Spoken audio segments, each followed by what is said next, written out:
I can't hear you, Madam Chair. Let me try it. There you go. Make sure. Can you hear us now? Yes, with an echo, but I can't. Yeah, stand by. Good morning.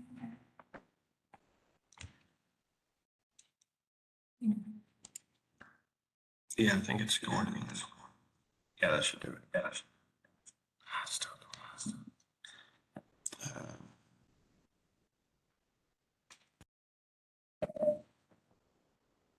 Yeah, I think it's specific.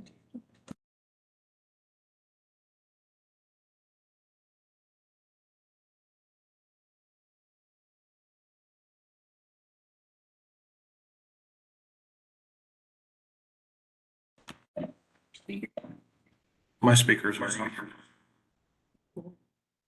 Yes. Oh, right next to the escape button. There you go. How about now? Can you hear us? Mr. Reed?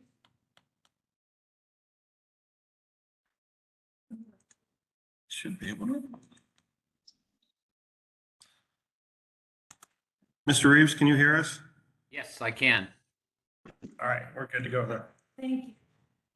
This is our new technology.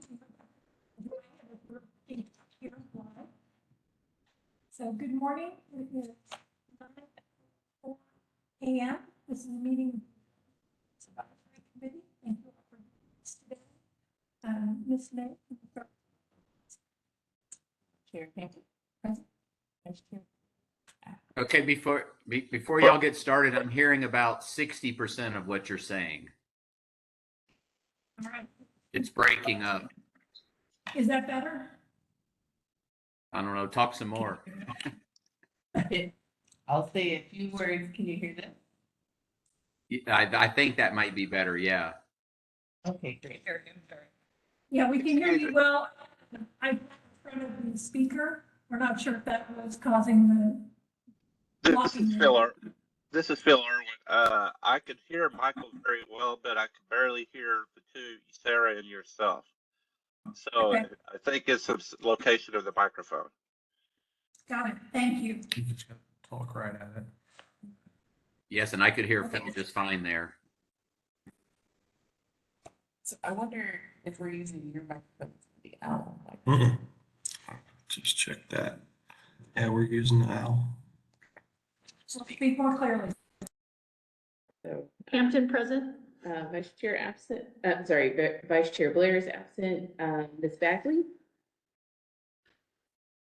Is she online? Okay, absent. Mr. Baring is also absent. Mr. Hall is present. Present. Mr. McGregor? Present? Ms. Popkin? Present. Commissioner Popkin. Mr. Reeves? Present?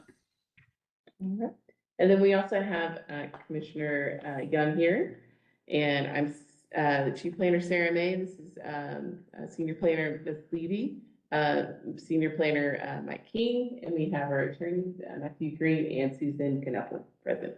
Thank you. So we have a quorum. So we have one agenda item on our docket today.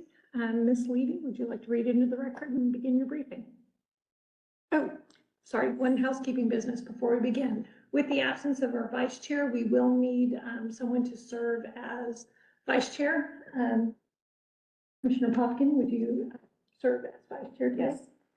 Are there any objections? Hearing none. Vice Chair Popkin, thank you. So with that, Ms. Levy. Thank you, Madam Chair. Can everyone hear me? Okay. The first item this morning, or the only item we have on our agenda today, actually is DCA 212003. And this is a development code amendment to consider appropriate zoning districts, spacing, and developing appropriate standards associated. I apologize. I don't know. DCA 212007, consideration of amending Chapter 51A of the Dallas Development Code, Section 51A-4.701D, two-year limitation, to revise the applicability of the two-year limitation, the standard for the waiver of two-year limitation and related regulations.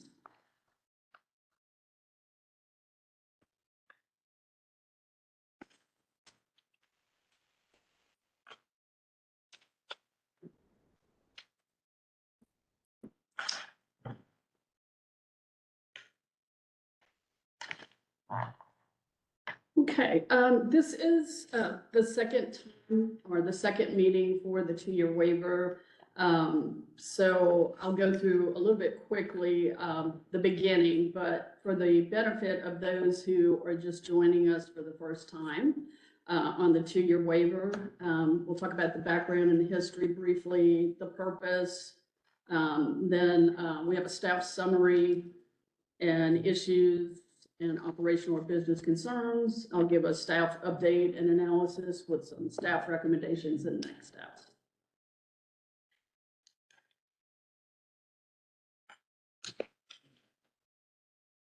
So on May 11th of last year, CPC or City Plan Commission approved the request of Chair Joanna Hampton, Vice Chair Brent Rubin, and Commissioner Michael Young to consider a code amendment of Chapter 51A 4.701D, two-year limitation. And this was to consider revising the applicability of the two-year limitation, developing standards for the waiver, and some related regulations. And the intent of the code amendment is to review the current two-year waiting period for subsequent zoning changes, including specific use permit applications when the property had been granted approval previously on that property.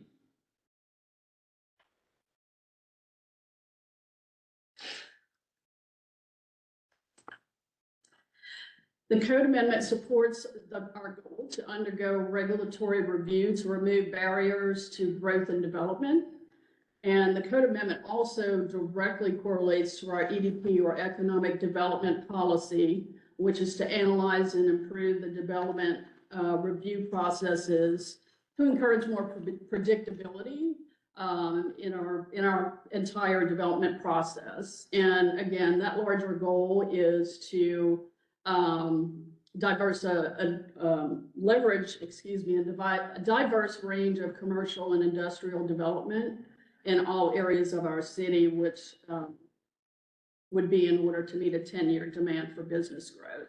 So the code amendment will reduce the number of two-year waiver applications that are presented to CPC.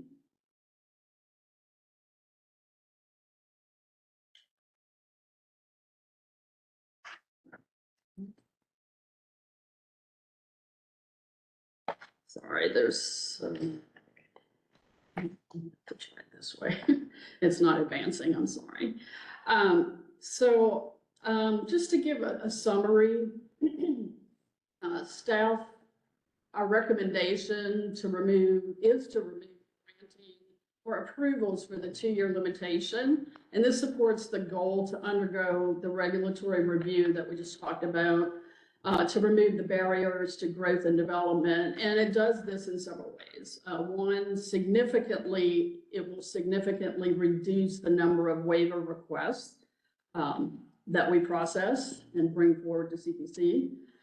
It will significantly increase exemptions for the two-year waiting period from 49 to 94. And this is of our sample size, and we'll go through that analysis that staff conducted. And also it will significantly reduce both staff time and CPC time in processing these requests. It will align with many other cities in the DFW area who, again, do not have a waiting period for granting approvals on the previous property. It also will allow staff to work with the applicants on more equitable and appropriate development requests. Again, this is all in reference to approvals that have previously been granted on the property. And what we're trying to do is remove a lot of the limitation whereby they have to wait 2 years to come back with another application on that property, once they had approval already.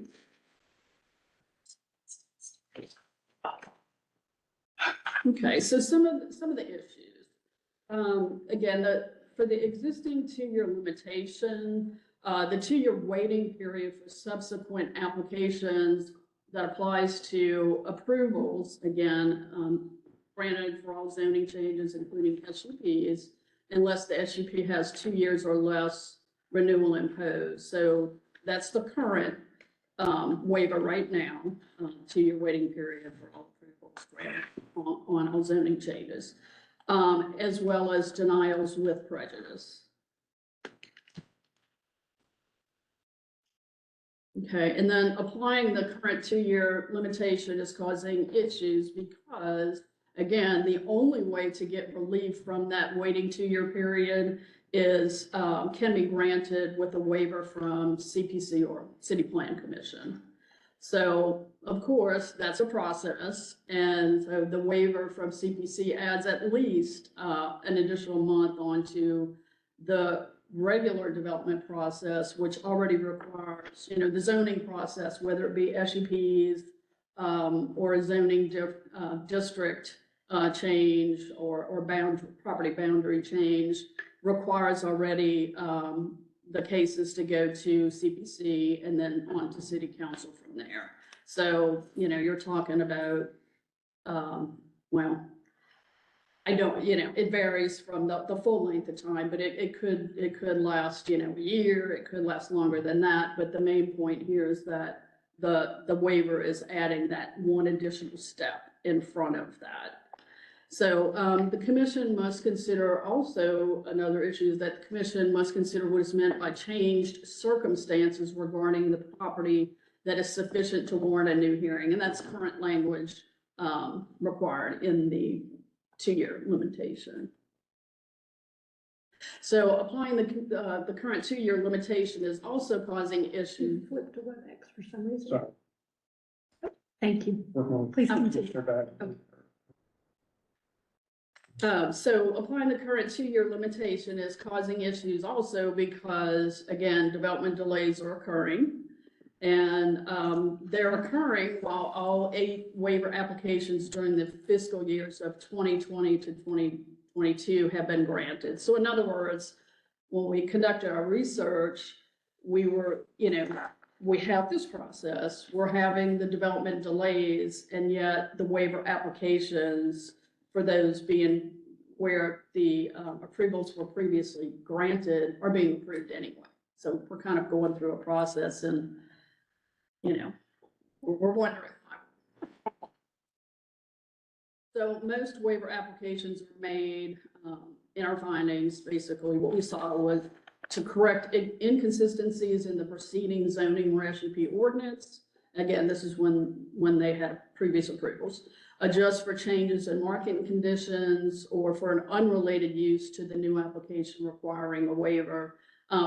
One example might be where you have a retail strip center, and let's say that you had an SUP on one of the lease spaces, but it's on the larger property, and then another SUP application comes in for a different space on the property. It would be encumbered basically for that 2 years. Okay, so ZOAC did ask us at our last meeting to review some information, had some different requests, and we performed some analysis. So we were asked by ZOAC to review the length of time decisions were rendered for waiver applications due to a denial of with prejudice. And this was mainly just to see, how long that takes, what that outcome was. So staff found 5 waiver requests from 2018 to 2020 due to previous final decisions of denial with prejudice.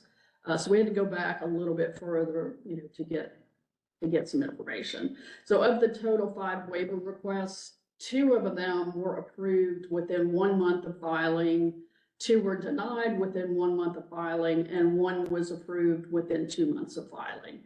So, not terribly long, the applications were turned over pretty quickly.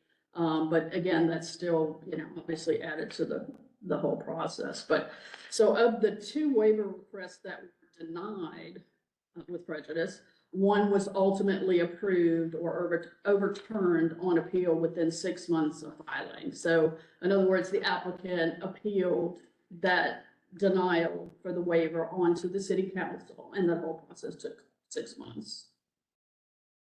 Without changes, I'm sorry. without changes. Correct. Okay, let me back up. That's an excellent question. Thank you. So for the waiver request, you're not looking at the new application yet. It's just looking at some very limited information of why they're asking for that waiver request. So you're not able to review, and we'll go through that a little bit more, we'll drill down, but so you're not really able to look at what's going to be presented for that subsequent request. It's really just on the merits of if the waiver is to be considered Okay. or appropriate. And thank you for that question. I'm sorry, having some technical issues here. Just joined us. Okay. Okay, so 3 of these 5 waiver requests that we reviewed were filed regarding original decisions for SUPs that were denied with prejudice. So again, SUPs were definitely involved. And of those 3 denials with prejudice that were SUPs, they were for an existing attached non-premise district activity video board sign when an additional SUP for the same type of sign was denied. An SUP for an auto salvage or reclamation use, and then an SUP for commercial amusement and site use. 2 of the 3 waiver applications sought to change the use on the same property or a portion of the larger property. And again, so that could be your lease, your strip center situation. Or,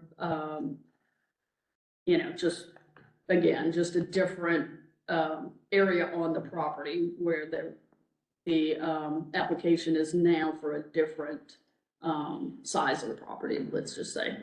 So 1 was approved after the previous final decision of denial was due to failing to get a favorable 3/4 vote from council. Staff also analyzed final decisions from CPC and City Council from the year 2021 and found the following. Of the 114 final decisions that were reviewed and found, 20 were denied with prejudice, 22 were denied without prejudice. And then of that same 114, 72 of them were SUP applications that were granted approval. So 49 of the 72 SUPs, or 42.9%, were exempt from the 2-year limitation because either, and again, going through the criteria of what's in place now, the final decision was denial without prejudice, which is acceptable. Then that exempts them from the 2-year waiver now.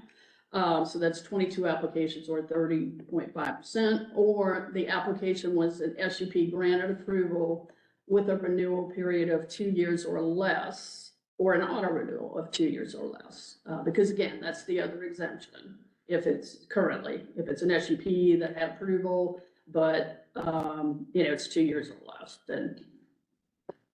So 27 applications, or 37.5%, were found to be in that group. So staff has the following proposed amendments. We have a lot of discussion, a lot of input. We reviewed this a long time, this second time around. So strikeouts are words being removed, underlined words are being added. And some of it's just cleanup, a lot of it is. the 2-year limitation, or the hyphen between the 2-year limitations being added. Except as provided, and we're adding, except as provided in, and then we're adding this paragraph and subsection D2, after a final decision is reached by the commission or city council denying a request for a change in a zoning district classification or boundary, no subsequent applications may be considered for that property for 2 years from the date of the final decision. So again, and there's not a lot of changes yet. We'll drill down, we're getting there, but the main change here, we're sticking with removing either granting. So that's the big change. So We're if it's totally approved. eliminating previous grant. That's correct. And, the other is just, some different verbiage basically. And then we're having to renumber based on what we're adding. Okay, so, and then we're splitting off the second part, which was there before, but I think it was in the same paragraph. So if the commission or the city council renders a final decision of denial without prejudice, the 2-year limitation is waived.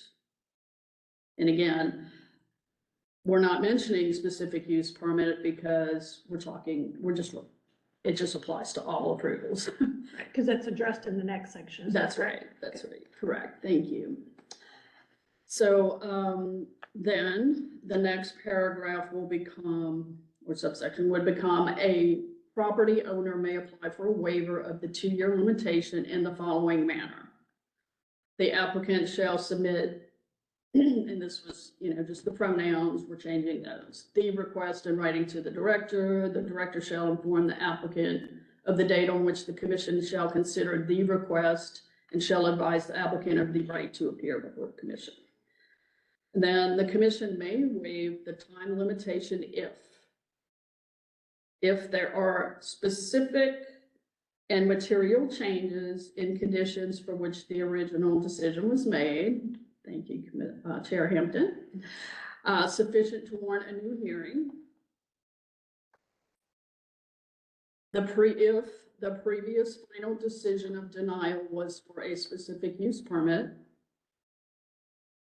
If the subsequent, and I'm just repeating the ifs, just, it's not in there, but if the subsequent request is expected to change in land area from the previous request, or if the previous final decision of denial for a change in a zoning district classification or boundary of the property was city initiated. And then this is the same, just a little wordsmithing on this, and renumbering.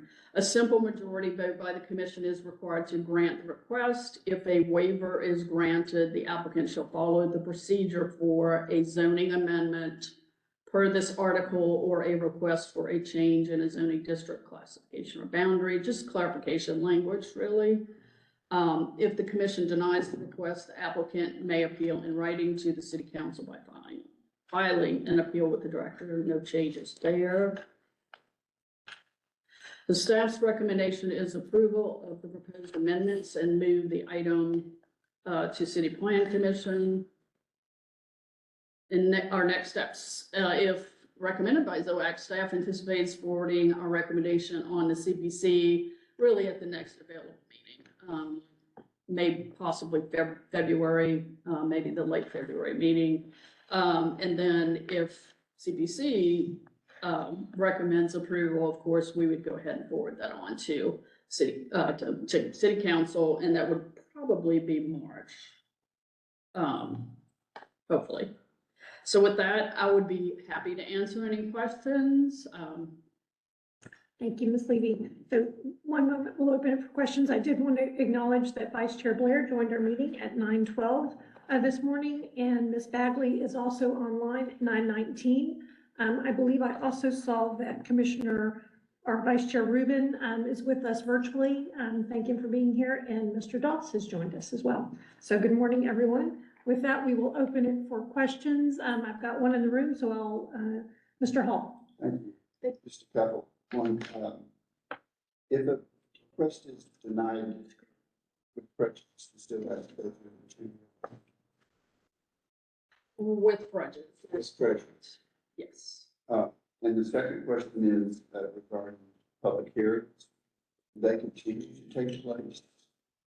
Or is it only, when did public hearings? Okay, so Excuse me, can you repeat his question? We can't hear him. We can't hear Larry. Ms. Levy, our online speakers couldn't hear it. So the question was, when does the public hearing process come into play? thank you, Madam Chair. Yes, Mr. Hall, thank you for the question. If the waiver is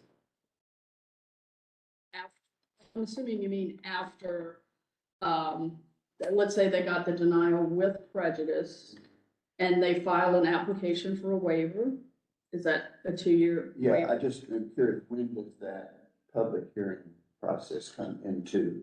Okay, so, if they were denied and with prejudice, and they say they don't want to wait the 2 years, they have to apply for what's the waiver, or the 2-year, a waiver for 2-year limitation, because they've got now the 2-year limitation on them, correct? Mm. So, at that point, staff basically has a decision to make whether staff thinks, it should be considered for a waiver or not. Either way, it has to go to CPC, City Plan Commission, and City Plan Commission has to make that decision on whether or not the waiver is approved.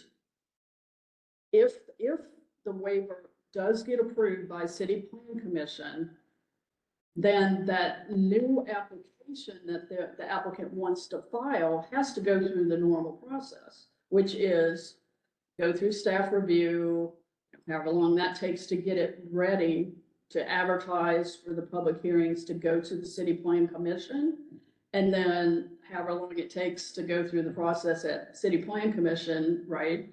And then once City Plan Commission makes their recommendation, they forward it on to the City Council from there. So normal process. Still has to go to public hearings for, to City Plan Commission and City Council after the waiver process. Are the public hearings ever waived? We can't, no, sir, Okay. not for zoning changes. Okay. Now, having said that, if the request is eligible for a minor amendment, then it would not have to go through the normal zoning process of CPC and City Council. Okay. But that's very limited circumstances, let's say minor amendments, to a site plan or something like that. Okay. But a zoning change, a zoning change from, let's say, an R75 to, an industrial zoning or, something like that, that's a zoning change, a zoning district change. And, per our code, has to go through the zoning process, which is the public hearings, the 2 public hearings. Thank you. Thank you. Thank you, Mr. Holt. I have a few questions, but members, anyone online, I'll need you to speak up. We can see most of you, but not all of you. All right, I'm seeing none. Anyone else with us? Then I'll ask my few questions, maybe spur some more discussion. So one question we had asked at our last meeting in the first section, D1, was whether or not we needed to clarify that the denial was with prejudice. And so was that evaluated and just determined that that additional language wasn't needed? Yes, thank you, Madam Chair. We did, and and again, we don't really have that language throughout the code. So having said that, it's also in the rules, I guess, the rules of order for CPC and city council. So, and I think that's going through a change, as well at some point, but Right, so I'll, Yeah. I'll Yeah. elaborate on that a little. So there is a CPC rules of procedure note in there that says a 2-year waiting period, it kind of reiterates what we're proposing to amend.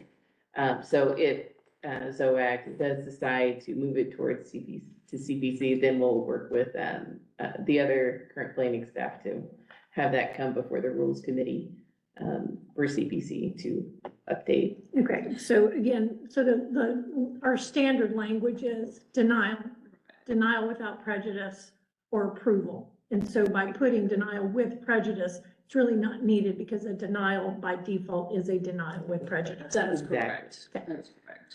Also with the thing Ms. Levy is showing on her screen, we were really, because of the direction from ZOAC last time, was to try to merge these two concepts into one paragraph.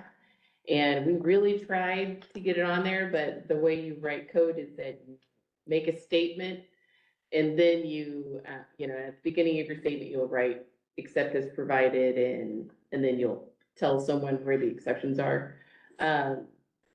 So it was really difficult to make the statement of you have 2-year waiting period. And so personally, I think I prefer not merging the two and leaving it as 1 and 2 and 3 as we already have, just because it seems to hide it a little bit when we just put it as like the second sentence in the one paragraph. But it's still there. It's not going to cause too many issues. It'll just be training staff and. That was my next question, because our question was, is that section needed?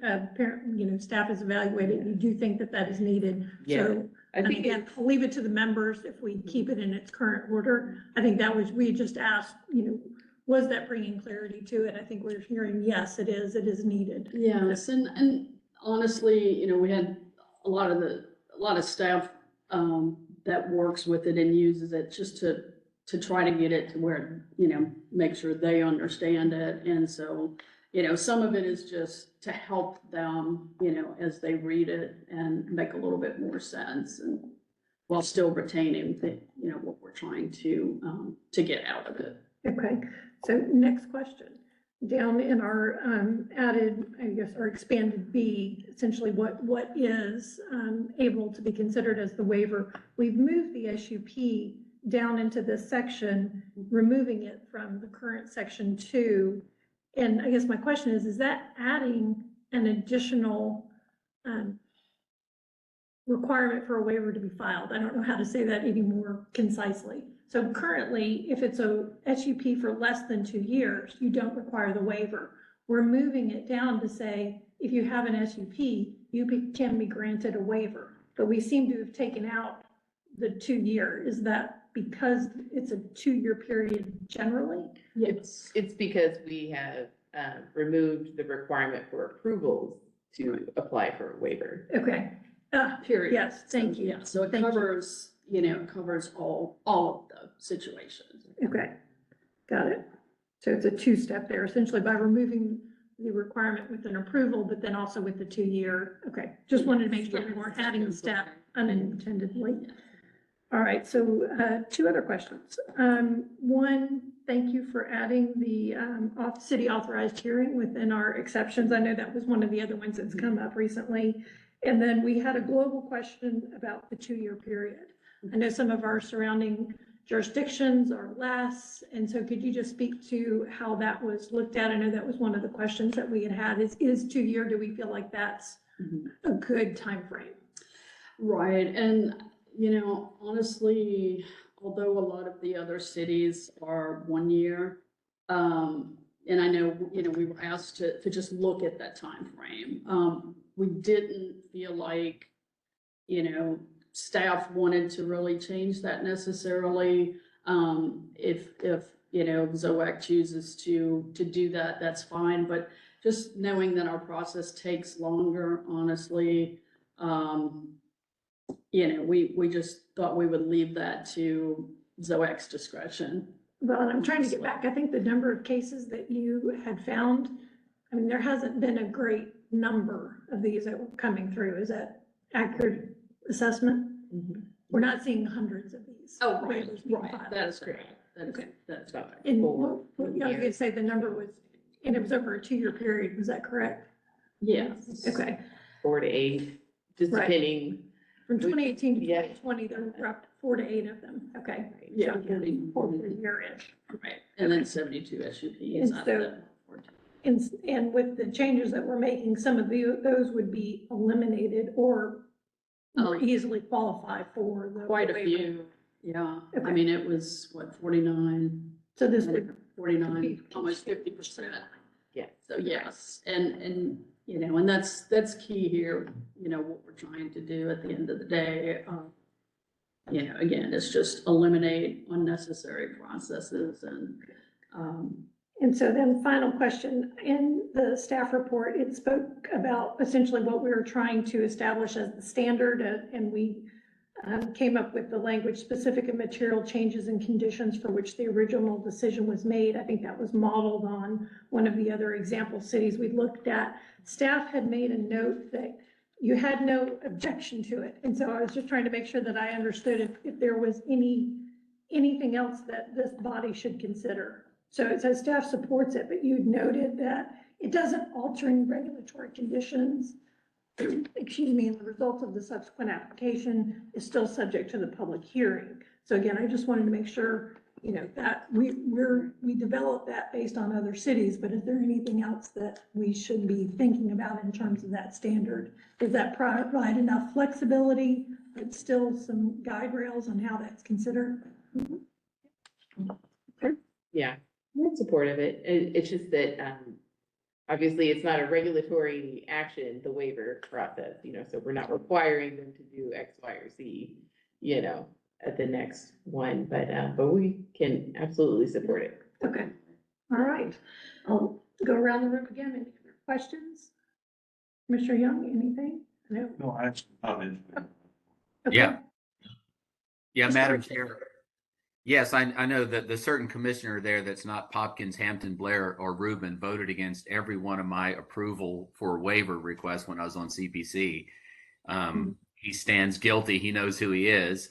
It was like, give it to Mikey. He hates everything, you know? So my question would be to Commissioner Young, and I'd really love to hear his opinion on this. Thank you, Mr. Reeves. I think you may share some thoughts with us. Thank you, Madam Chair. That's the-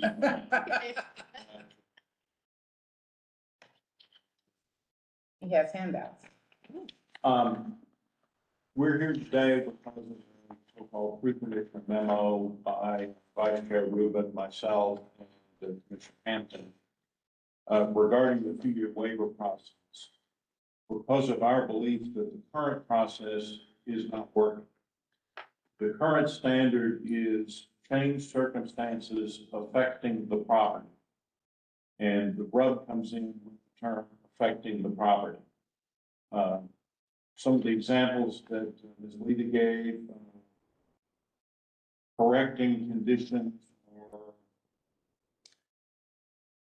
parts of the original approval, those don't really impact the property itself. A SUP on top of another SUP, that doesn't really affect the condition of the property itself. And so what we see, staff recommendations for denial, following the literal language of the code, which are then routinely overturned, not followed by the city planning commission. Usually, as Mr. Reeves points out, over certain commissioners' dissent who prefer to apply the code.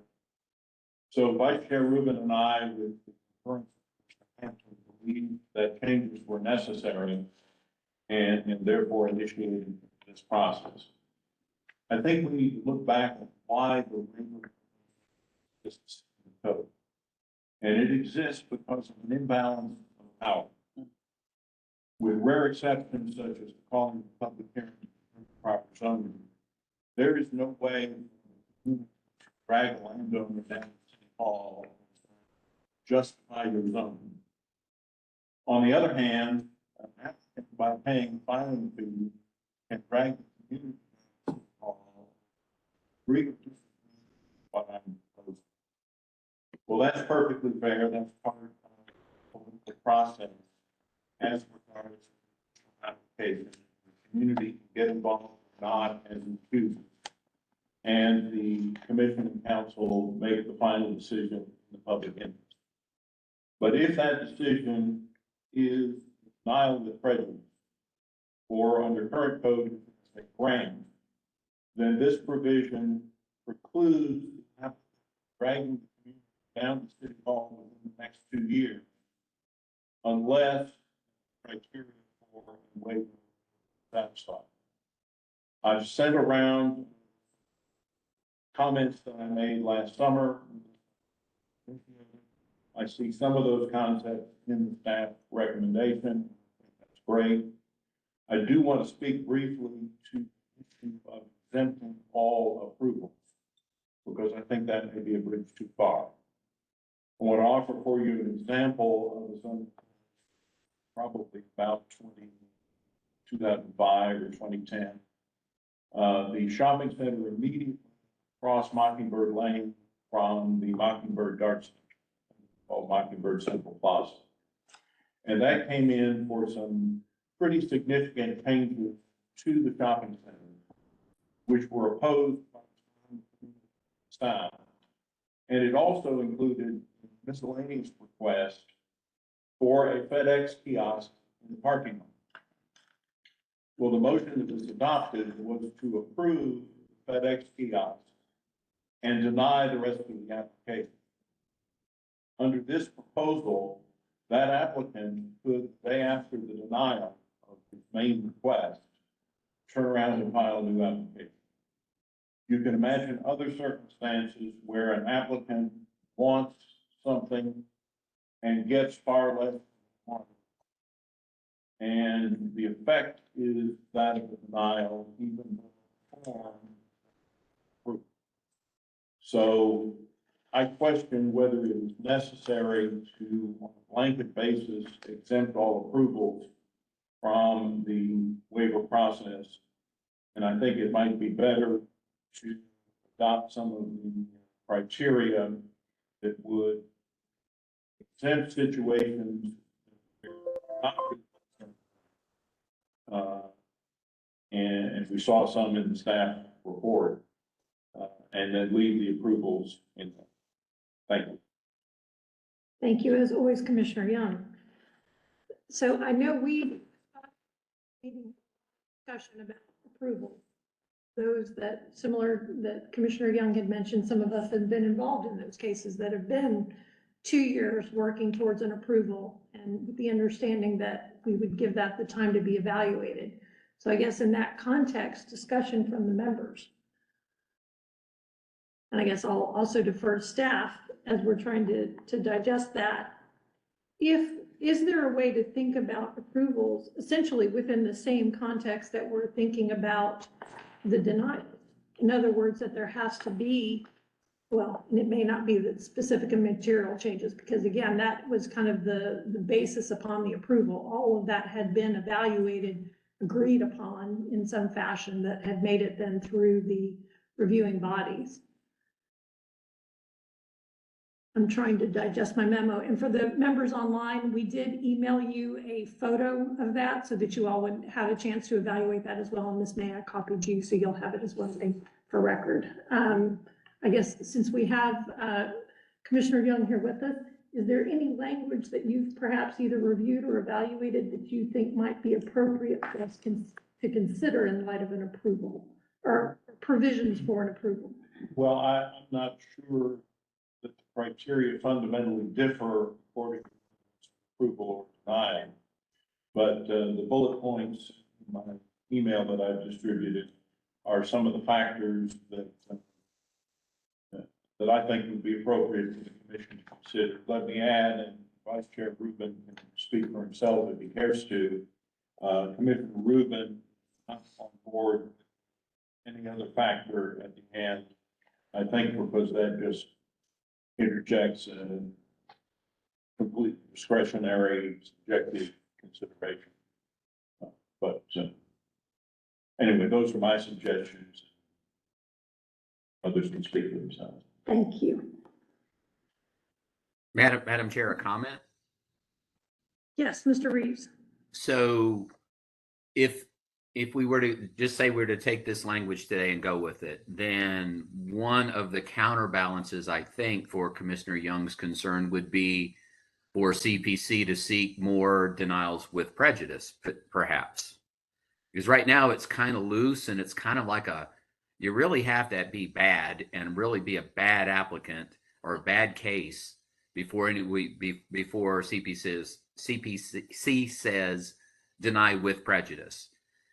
Would that mindset potentially change to go along with something like this, or does it have to change? Should.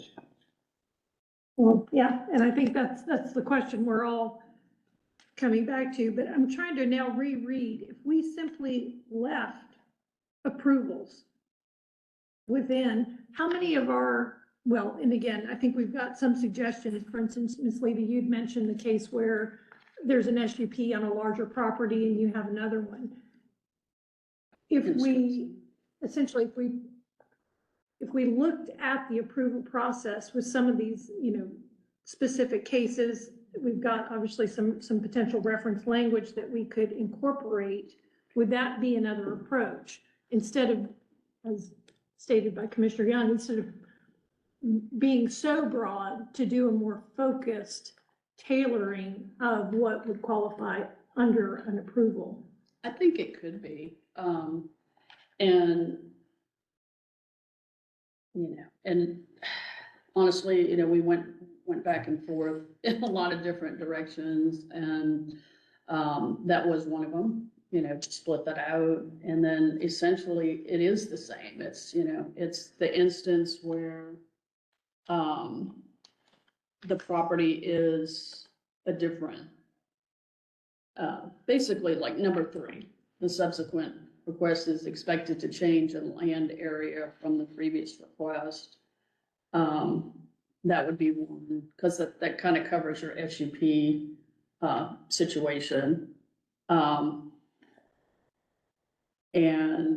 Or another instance on a property where it's just a different section of a larger acreage, like a 25-acre or larger property, and they got approval on one small portion of it, and now development's booming, and we don't want to stifle that. I don't think, if it's a really rapidly growing area, and now and especially since that development maybe is driving further development, you don't want to stifle that. So maybe now the application is on a different portion of the property.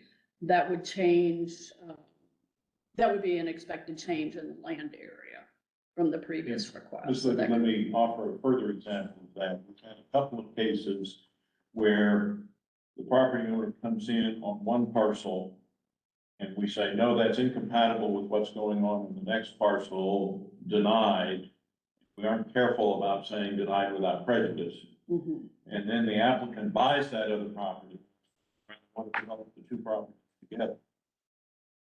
I've always thought that was a change circumstance affecting the property, but still more clarification. Right.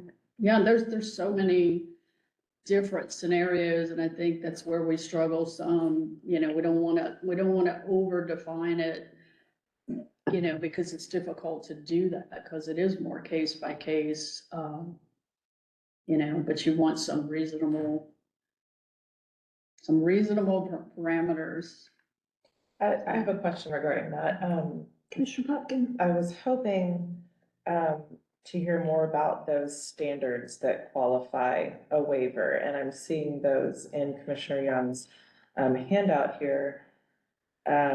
Whether the changed circumstances were foreseeable at the time of the prior zoning case. Are there changed circumstances intrinsic to the property? Have staff considered any changes to that language about where a waiver is applicable. Sorry, where are you reading? From Commissioner Young's Oh, okay. email. I think some of those, that's what I was trying to do, a comparison within ours, what was related and where we might get more language. Yeah, well, I think the second one we just talked about. The length of time, we didn't really talk about that. Because again, that kind of goes back to the waiver itself. Right now we've got 2 years. So I'm not sure. The You mean the extent, first one about the length of time, 0.1 years versus 1.9 years, the first light colored bullet. You're saying is irrelevant, since that's basically what we're talking about, is a length of time less than 2 years needing a waiver. now it's 2 years, yeah.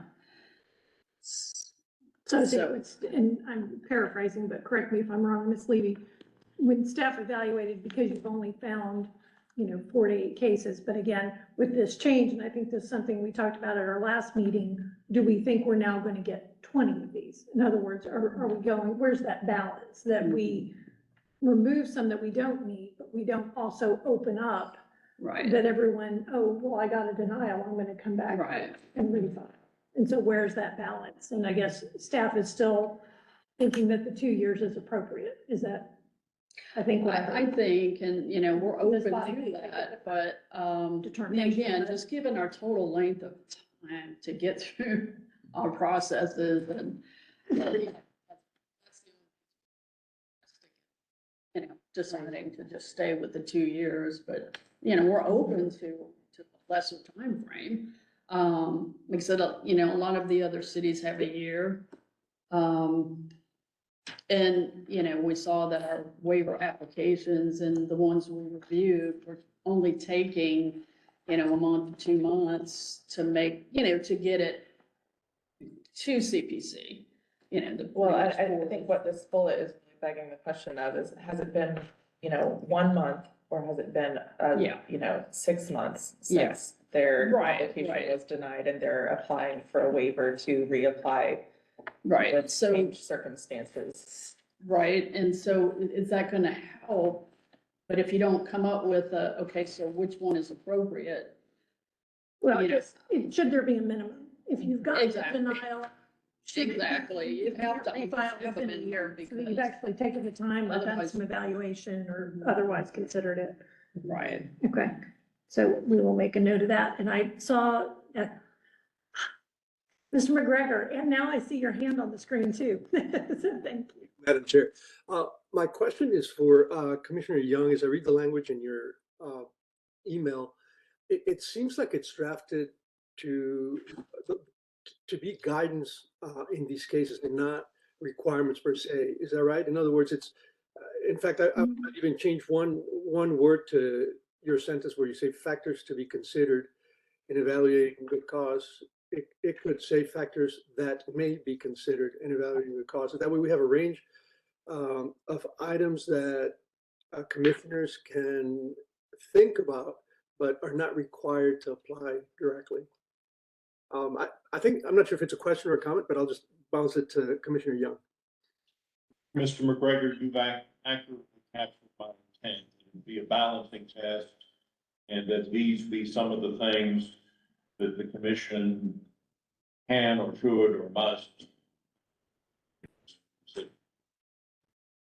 And I'm sorry, I don't think I understood a word of like the sentences. Yeah, he's breaking up when he sits back in his chair. Oh, I see. Okay, I'll Maybe- move forward. The answer is yes, you correctly understand my suggestion, which is that it be a balancing test and that these be factors to be considered in the balancing. Thank you. Perfect.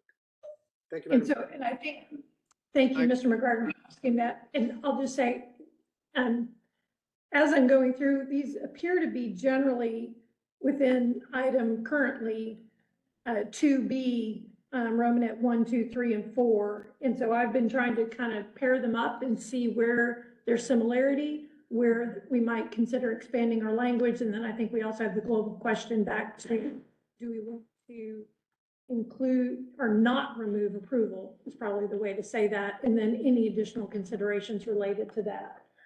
So, and I see Vice Chair Rubin. Yeah, We're open for comments and discussion, and we're very open here. So we welcome any thoughts you have to share with us. great. And I've got to hop off in just a minute. I really do like Commissioner Young's factors. The one thing that I would suggest, just because we don't have a crystal ball, is maybe make them non-exclusive factors, which I thought I heard Commissioner Young may have suggested just a minute ago. So it would be in including these 8 or 9, 8, 9, 10 factors, however many there are. So if there are legitimate reasons outside of these things that really are good reason for approving a waiver, that we wouldn't be limited to these 9 things. The one thing that does really come to mind is where we've approved something that there turns out to be some little small tweak that's needed. And I guess, it's somewhat captured within these, but we've seen quite a few where, they need to change something a little bit to a setback, or, rearrange a parking space, and for whatever reason, it doesn't qualify for a minor. And I just want to have flexibility on those cases too, because I'd hate to hold up a project, on those grounds when it really is a small tweak, but not available for a minor. Thank you, Vice Chair Rubin. And so, and I think if I understand, and I know there's some question about this, the last item that notes any other factors suggesting that applying the 2-year limitation would be or would not be in the public interest, essentially, whether we keep that language or some combination, essentially, I think is trying to speak to that idea. I may be looking at an earlier version of that list that Commissioner Young sent. I apologize. I'm looking at one of those last May, so that's my mistake. Okay. No. Thank you. I think we're all trying to look at language together here and compare it all together. So thank you. We appreciate you being with us. Thanks. Members, other discussion? Yes, Mr. Hall. For the commission, the degree of opposition from who? Well, from anyone, but the usual sources of opposition are from people in the affected area who believe that the zoning case is not in their interest or in the public interest. So this would be more community. Stakeholders, Neighbors. businesses. Right. Could be. The people we're trying to protect from being repeatedly forced to come to City Hall and voice their position. Okay, thank you. And so I'm begging the question once more, are those types of considerations included in this proposed language other than under 2B Romanet 1, there are specific and material changes and conditions? Are those specific and material changes and conditions intended, is that language intended to cover all of these circumstances? It could, but it's not as much specificity. And so I've found that the 2 that I've found that are, I'm going to say, similar correlations. The prior case focused on the subject property is Romanet 3. That's where we're saying that the expected change in subsequent request is a change in land area. And then A is most similar to Romanet 1. So where we have specific and material changes, Commissioner Young, whether the prior case focused on the subject property, extent and nature of the changed circumstances since the prior zoning case. It seems that we would consider within that sentence adding the similarity or dissimilarity of the proposed zoning change to the prior case, for instance, in nature or degree. I think that might help provide some more context to it. And then, I do tend to agree, particularly in light of considering approvals, the degree of unanimity of the CPC and council votes, the degree of opposition, if any, to the prior zoning case, the likelihood of community reliance on the decision of the prior zoning case, and I think some of this will likely need to be evaluated by the city attorney's office, but, you know, I could certainly see having that context as a helpful parameter, in considering waivers, I like in the my opinion. That is exactly what I was getting at, that I would appreciate having more references to the types of considerations that should be given in this application process. I think that would be Yeah. helpful to remind the continual flow of plan commissioners of what the things are that we should be considering. Well, Where- particularly when you're losing, Should be considered. yeah, and you know, over time, we do lose some of our, I'll call it institutional knowledge, either for our body or within our communities as well. I mean, that can change, and again, might be good to have that as a reference point. So I would like to recommend that we ask staff to maybe do one more round of review of our item B, Romanettes, in light of the factors to be considered for good cause, and to see what language might be appropriate to include and expand within what we currently have.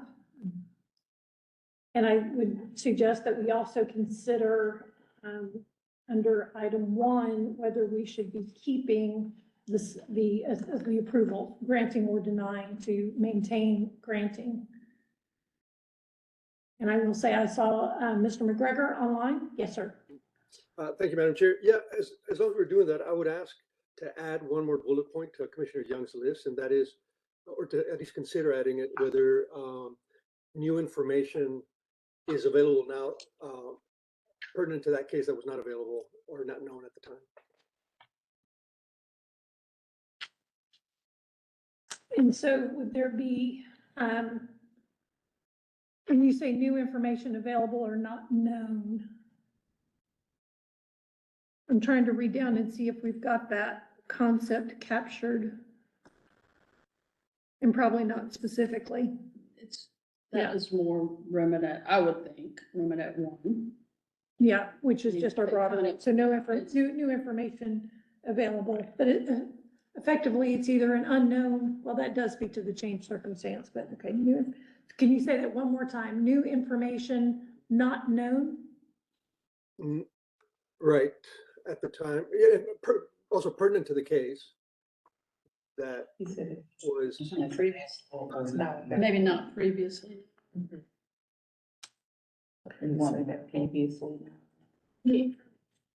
you think of an example to help us understand? Let's see, I don't have one specific in mind, but you know, oftentimes you actually do see it. We work through a case at CPC, and 2 weeks later, somebody says, but you know what they didn't tell you was X, Y, or Z, or you know, at that time you didn't realize that this was about to happen, or it was, you know, a document pops up perhaps that shows survey results. You know, really, I'm thinking specifically of a document and written down information that would have not been known, and I know it's a standard used in more legalistic cases where people bring back what other cases where you can't really bring back. We've gone through CPC on this where I think it's when people. Mr. McGregor, if I may, I think Commissioner Young may have some thoughts for us. I'll give you a classic example. We had a case in the Harwood district downtown. I don't remember what the prior zoning case was. It may have been a video board. And then DART selected that site as the site of a DART station for the DART second line through downtown. Well, that was obviously new and highly relevant information. Thank you, Commissioner. That's a perfect example. And I think to your point, Mr. McGregor, not only was that information not available, unknown, but it was not available. And I like that you used that not available in your first comment on this. So and I will thank Vice Chair Blair for managing to get it down. So new information is available or not previously known. pertinent to the case. Could I, do y'all have any ideas on how to make sure that we don't propose it in such a way that that's mistaken for, you know, oversight, you know, on behalf of, you know, the applicant or staff, you know, for example, I know that I've seen some cases where the planned development district that's proposed and approved says you have a 15-foot front yard setback, and so they design their building, they do their development plan, and everything's approved, everybody's happy with it. But then lo and behold, the transportation department is requiring that they dedicate some right of way to the street. So now they have to, you know, their setback is not correct because it's measured from the right of way. And so, you know, it could have been that maybe it was on the thoroughfare plan and they should have known, or maybe if they had talked to the transportation department, they would have known when they were going through the zoning process. But, you know, when it's an oversight, you know, that they didn't know they were gonna have to dedicate right away, but probably they should have known, you know, is that something? Don't we have language within our plats that address that? Errors and omissions. I don't know if it's errors and omissions, but it's Yeah. essentially that you're subject to, essentially that we're not, the applicant is required to take into account engineering and other provisions that may be required for the site, but this is specific to zoning, that we are not trying to essentially take into account all other city departments and requirements that the property may be subject to. Right. But I mean, you know, in the end, like when they get their permits and, you know, staff is reading what the PD says the setback is, they're going to apply it from the right of way, even if there was a error on the development plan because they just drew it and designed it before they had learned they needed to dedicate right of way. Well, the issue of oversight is a big one. I would say 20 or 30% of our waiver applications are a zoning consultant coming in and saying, I didn't notice in the prior zoning that X needed to happen. Right. And so I think ZOAC and the commission and the council need to make a decision about whether we're going to accommodate that through the waiver process or not. Mhm. Right now, my personal, that is not a condition, a changed circumstance affecting the property. But oftentimes it's harmless. And so this is, you know, the suggestion is to exempt oversight. You know, like they, you know, it wasn't available at the time. It was Right. unavailable. So, Well, and so, and Not- this needs to be vetted more, but something to the, similar to, not intended to supersede other engineering requirements. And engineering to me doesn't seem to be the right terminology, but I'm not quite sure what is. But that, it's, but. right. And so we're saying in that circumstance where, because of oversight and available knowledge that wasn't taken into consideration, they therefore need to update a site plan.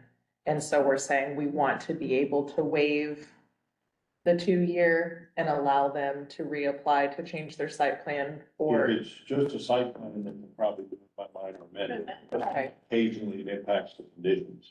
A setback has to change, a building. because they're not able to do what was intended. Can't do a Okay. minor. Right. And it, yeah, whether it's due diligence or whatever has brought about that new information.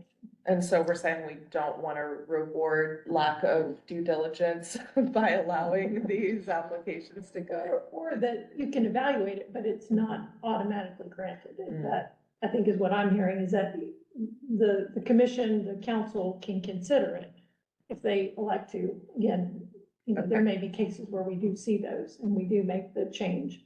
But I think to Ms. May's point, that it's not a blanket, oh, I missed this, so I'm gonna get my waiver. Right. So I like that these things we've been talking through would be things to consider. Right. Madam Chair, One Can you hear me? second, Mr. McGregor. Can you hear me? Yes, 1 second. Oh, sure. Yeah, 1 second.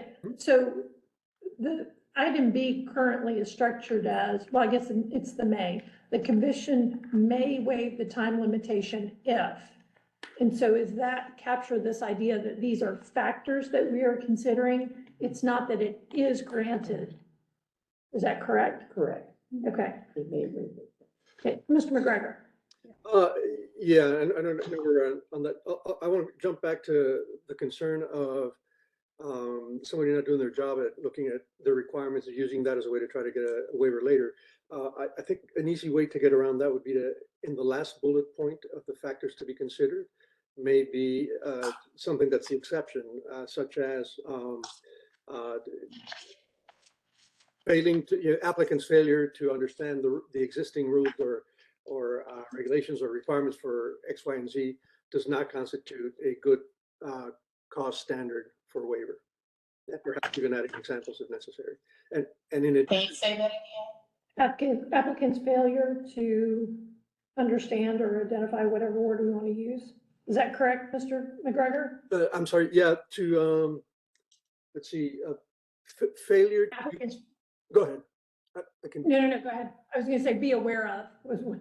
Well, it's Identify as a non-exception. I guess it's a failure to have properly complied or understood the requirements in an applicant's initial case cannot be used as a good cost standard for a waiver. So, I mean, something to that effect so that somebody's not coming back and saying, oh, yeah, we didn't know that that fire was going to require X, Y, or Z. So are you saying, Mr. McGregor, that ignorance is not an exception to the rules? It's, Okay, let me see if I've captured this. I've kind of taken three of us trying to get here. Applicant's failure to identify existing constraints is not solely a good cause standard. Is that fair? yeah, existing at the time of the initial application, right? If that changed after the application and they're being required to meet it, well, then that would be, I think, fair. Yeah. Commissioner Young. I don't want to monopolize this, I'm just a guest here, but I have some concern if the intent would be to preclude such a case from being eligible for a waiver. I don't want to reward lack of diligence any more than anybody else, but you get somebody coming in with a major development project and they say, well, I should have checked with Encore before I committed to this set of conditions, but Encore is not going to let me put the trees where I want to put the trees, and the conditions in the ordinance say the trees must be within X feet of the street. Are we really going to say to that person, so sorry, your fault, go away and come back in 2 years? And so is including the word solely address That helps. And Okay, so if No. I pick up on that thought, how, I'm trying to make sure that fits under, that's not a case that it would have been denied for that reason, right? So it was denied and they're coming back for No, if it was approved and they've had to come back because they have to address the tree planting zone. that's right, because this works with the, right, okay, I got it. Thank you. Yeah. Ms. May. Thank you. I think another factor maybe we didn't say very clearly on why staff wanted to eliminate the approvals from the 2-year limitation is that when you look at it, the 3 scenarios that applicant has in a zoning change case is approval, denial without prejudice. And the only thing that gets out, so in a way, take denial with prejudice out. The only people that don't have to wait 2 years are the denials without prejudice. And so it seems a little, we do have the factors where, we agree to most of the conditions, but not this one. In the approval But it does seem a little imbalanced, in my opinion, to make those that ultimately the decision was for approval, have that cooling down period where denials without prejudice don't have a cooling down period. There was nothing redeemable about that denial without prejudice, but there was lots of redeemable things for the approval. Maybe not 100%, but. Well, is there a way to establish conditions where an approval would trigger the 2-year waiver? Maybe that's the other way to think about it, is that the general, I got an approval for my project and then Encore's told me I have to move my tree planting zone. I could, whether I'm not required to have the waiver, so I come back. But if I have an approval, but it was a split vote, it was a 2-year process for the stakeholders, we really need to see how this development is gonna move forward, that you need to wait those 2 years, or you need to have that you do need to then demonstrate good cause to apply for the waiver. Is that maybe a way to balance those two, where it is appropriate, where we likely would grant the waiver? I'm afraid it's introducing more complexity into it, but that's not. Yeah. I mean, I guess it's just always seemed really unbalanced to have approval category.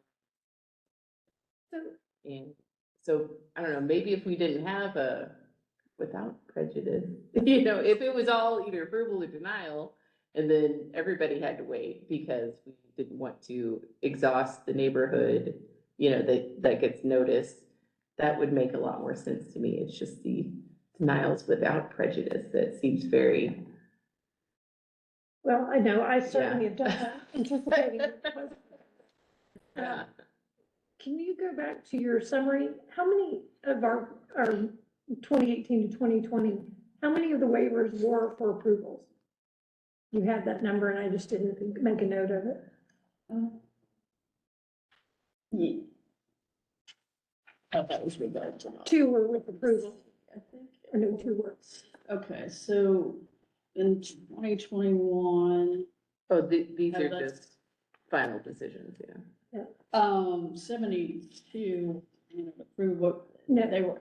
no, what's the next one? How many waivers were filed for cases that were approvals?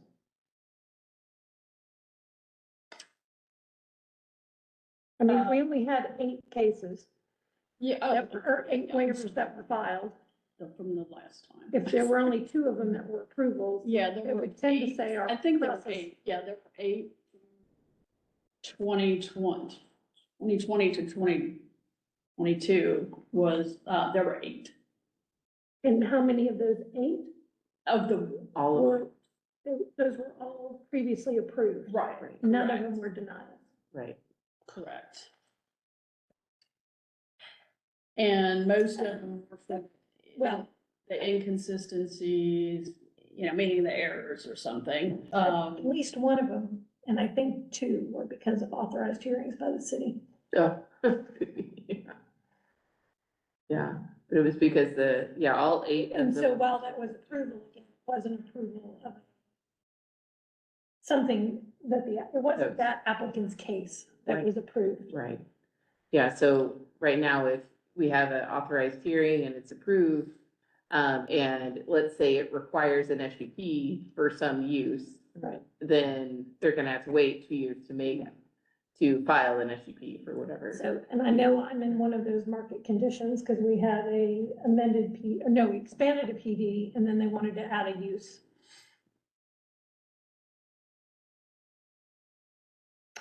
So I think we're gonna do one more round of this, members. I think we've got enough additional questions and appreciate our fellow commissioners having us dig a little deeper. So members online, I've lost my visual of you, so please speak up if you have additional thoughts. I'm good. I'm good. Mr. Reeves and Ms. Bagley, I don't know that you ever got your camera on. Okay, No, and I think the problem's at my end on the camera. I'm not sure. I got a new computer. all right. But I have Well, we been have a new listening system. and that's why I didn't really say anything since you couldn't see me. So, Well, thank you for being with us. We did know you were there. thank you. So we have our working list. I think we have 2 additional recommendations. I think we would like to further evaluate maintaining approvals in section D1. And then I think it's expanding, well, is there general consensus on maintaining item 2 as its own item? And so this is on page X6 of our case report. If the commission or the city council renders a final decision of denial without prejudice, and then we can discuss the language, but in lieu of combining that with item 1, we keep it as a separate item. Okay, I'm seeing nodding, so we'll keep that as item 2 as recommended by Ms. May. That will keep item 3 as item 3. And then within 3B, we'll look at additional conditions per the memo circulated. And the 2 additions. Yes. Okay.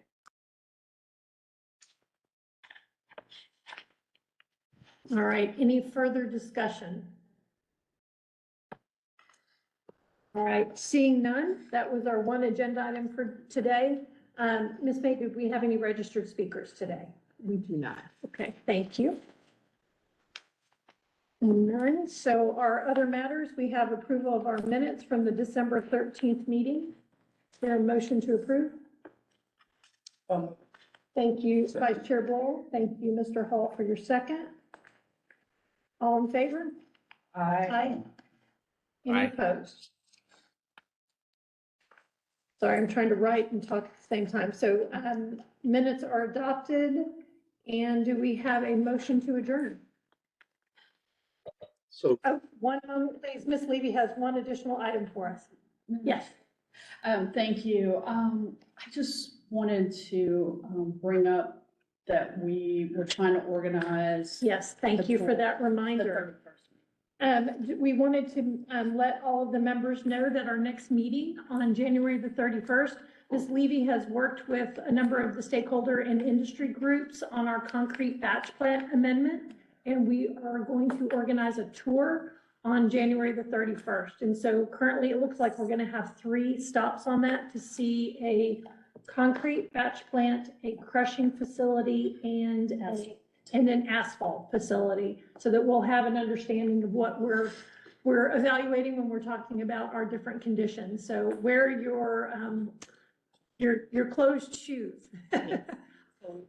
Concrete batch plant. And that's what, those are to be confirmed, but that's currently our target, so that we are working with the industry leaders for access for those, and thank Ms. Levy for her efforts on that. And just to clarify, we will meet here at City Hall. We will call our meeting to order, then we'll all go together to the facilities and then come back to City Hall.